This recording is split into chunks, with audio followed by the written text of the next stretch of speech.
but hopefully we can turn it around because well, we're playing again in 2 days' time, gents. We of course playing Crystal Palace, who we're kind of neck and neck with for a point, and they've kind of done what we wanted to do, and very much crept away from relegation zone. Now on 37 points as opposed to us on 34. Yet we are still 6 points clear from drop zone. Don't get me wrong. With 6 games to go, so we are still probably safe, almost certainly, unless there's a lot of turnaround. But Palace have seemed to have kind of got a couple of those wins recently. Well, they're beaten in 4 after sort of draw up the weekend against Everton, wins against Southampton, Leeds, and of course Leicester as well. How are you feeling going to Tuesday at the moment, Stu? Because we don't have a great record against Palace, do we? I mean, we won when there was no fans there. That was nice. For me, there's 2 ways it's going to go. If Lamina's fit and we play the team that lined up in the first half, or a variation of that, I think you kind of know what I mean. I'm pretty confident. I think it'll be a pretty decent game. But if we start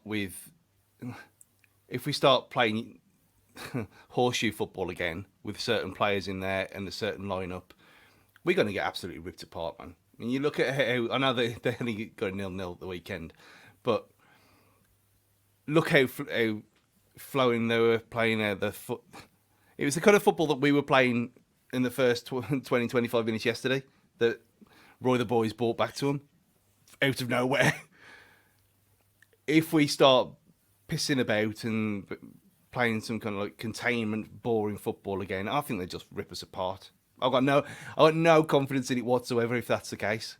But on the other side of it, it's anyone's.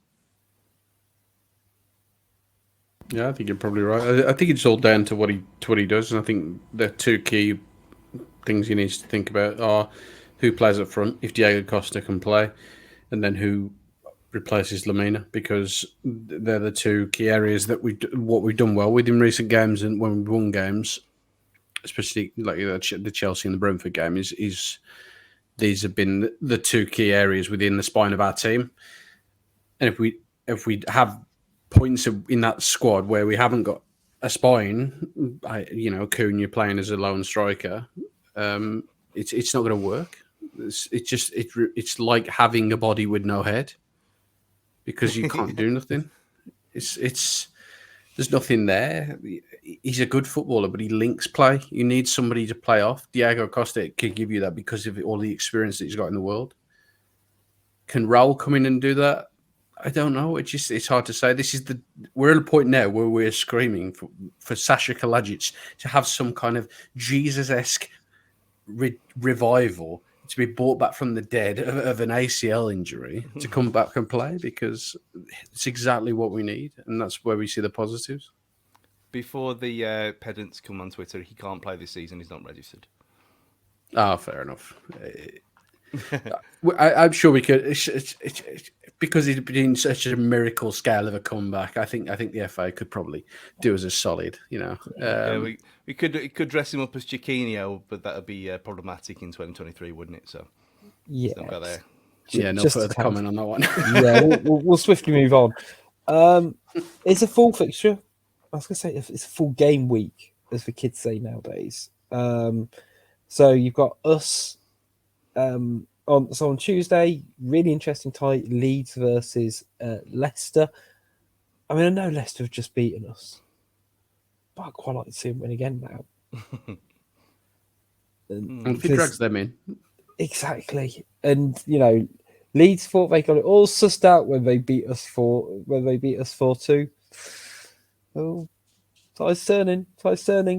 Again, Forest against Brighton should be an interesting one. And then on Thursday, in terms of ones that affect us to a degree, Southampton, Bournemouth, and Everton are playing as well. But I feel like we're now in that mini league, I think, above the relegation zone. for teams who have kind of yet to get 38 points. So basically, it's from I'd say Palace to Bournemouth. We're kind of in a little league of our own, I think, of Palace, West Ham, Wolves, and Bournemouth at the moment. The race for 12th. Yeah. Why haven't Sky branded it yet? What there should be a big push on that, because it does sort of feel that's where those four teams are going to finish. So, Well, we'll see. if Chelsea carry on being like they are, you can absolutely guarantee that it'll be Ocean's 11 or something like that. If they if they get dragged in as well, if they lose into the couple, they're what? How many points away are they? They 2 points. are on 39 points with a game in hand on Crystal Palace. Yeah, so I mean, they are Hashtag Chelsea chase. That's what I'm going for. just imagine it. They are legitimately awful at the moment, Chelsea. I mean, it's I mean, glorious to see. Well, we've gone 48 minutes without mentioning Spurs. I mean, Spurs be Spursing. I've never seen anything like it. My entire life of watching football, I've never seen anything as ridiculous as that first 25 minutes or whatever it was today. Just utterly baffling how shit they can be. And then to bring to bring a defender on to shear it up at 5-0. I mean, my 2 points, it almost reminded me of Brazil, Germany in the 2014 World Cup, where they just legitimately forgot how to do their jobs. I think there is something in terms of Spurs that, admittedly, with their current manager, the fact he's not actually a manager, it is the Spurs equivalent of hiring Terry Connor until the end of the season, and they are feeling the effects of it. And that sounds like I'm really discrediting the guy, who's probably a world-class coach, but that club is such a shambles. And obviously it was indicative of them getting of Conte moving on, and there not being any real plan or identity. But they've just gone, let's just sack it in for the rest of the season. Again, same as Chelsea in a way, because they'd have still at a certain point they still had an outside chance of getting European football, even if it was Europa Conference, right? But now it just serves them better to write off this season and not have to concentrate about and not have the additional games of the cups next season. And it sort of feels like that's going to end up. I mean, with Spurs, the Spurs thing will then for them to be in the Europa Conference, Conference, won't it? That'd just be peak Spurs, wouldn't it? And get knocked out by some Armenians. Yeah. Them playing like a full strength side as well. That's the only way I can see it. But so should be some tasty games at the weekend, if you ask me. In the week, we will be back on Wednesday, by the way, ladies and gentlemen, to talk about the Palace game and also preview the Brighton game as well. It's all coming thick and fast, isn't it? It's almost like we're barreling towards the end of the season now. And how much you boys like it? Who fancies a quiz? We've got, because it's preview show, because we're combining shows this week because of the turnaround time. I know. I'm breaking. I'm freezing. I'm breaking. I'll be honest with you, it won't work with just one of you. Of course, on our preview shows, we do our sudden death squads. So today, the game is Palace 3, Wolves 1 from the it was actually February from 2010 in the FA Cup replay. Now, you both know how a game works. Basically, you take it in turns, indicate where a player played in the game. I'm going to be nice and allow subs if they came on, but not subs if they didn't. Okay? So I'm 90% sure the little formation thing that I had lots of fun making up. I don't actually know if both teams played 4-4-2.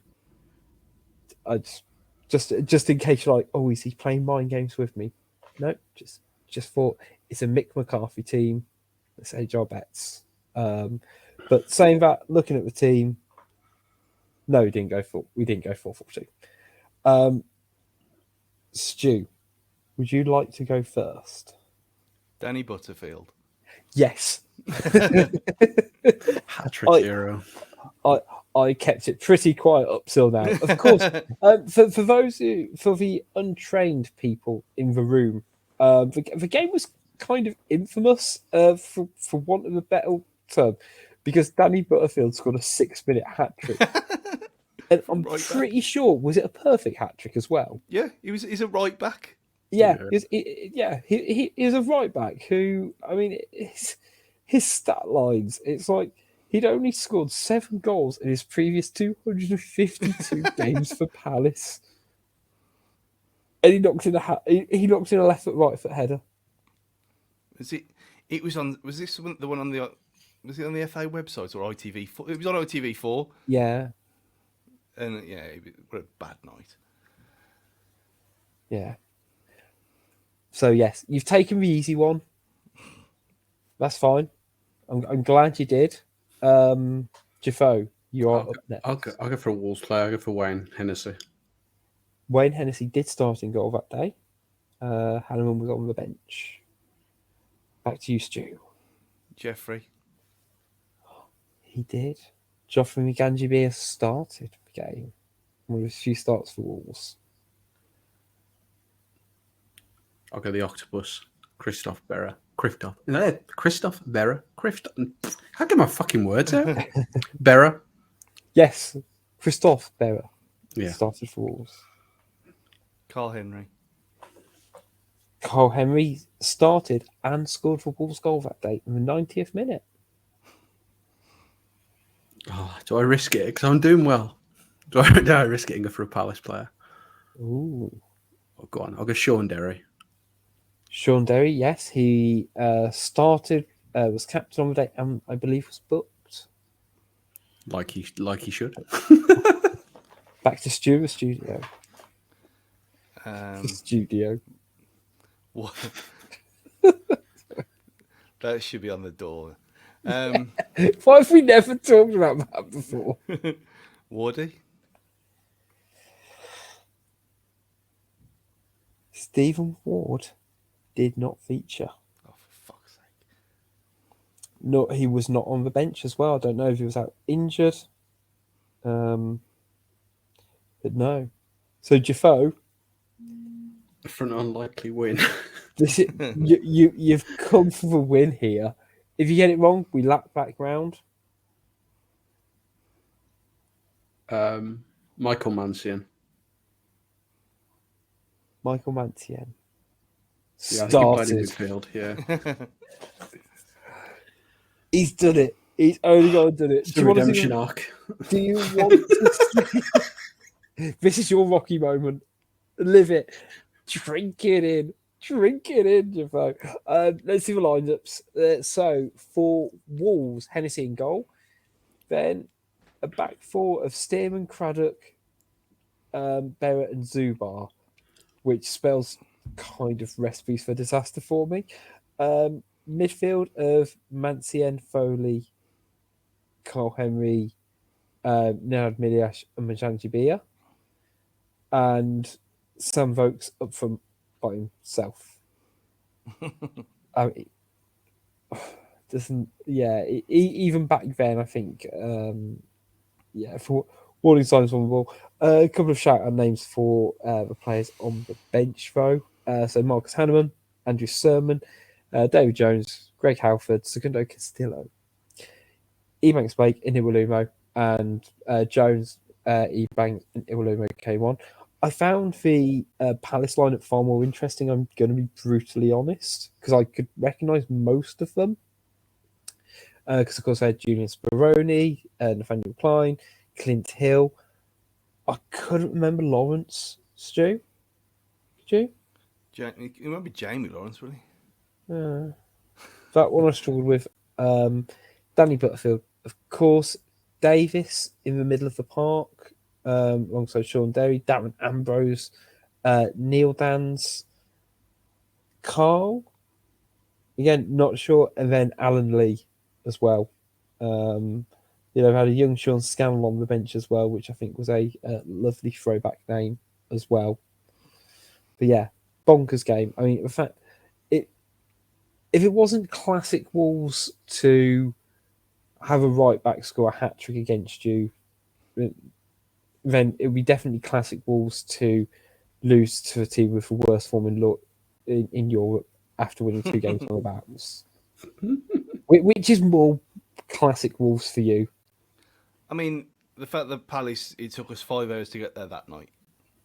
Then to watch that, it's almost on a par with the Spurs fans today. But today, I mean, yesterday was the fact that we've only won there once ever.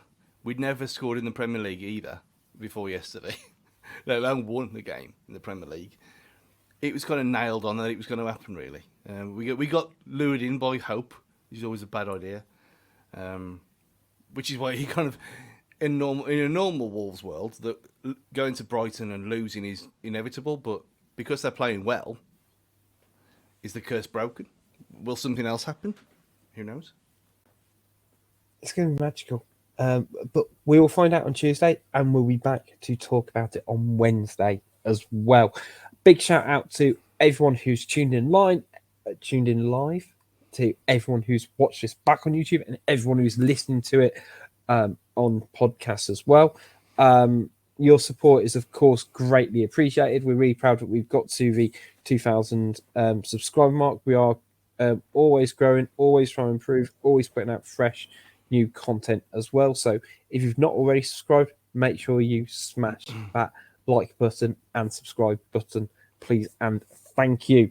And make sure you keep up to date with all things Wolves Fancast at Wolves Fancast on Twitter, Facebook, and Instagram.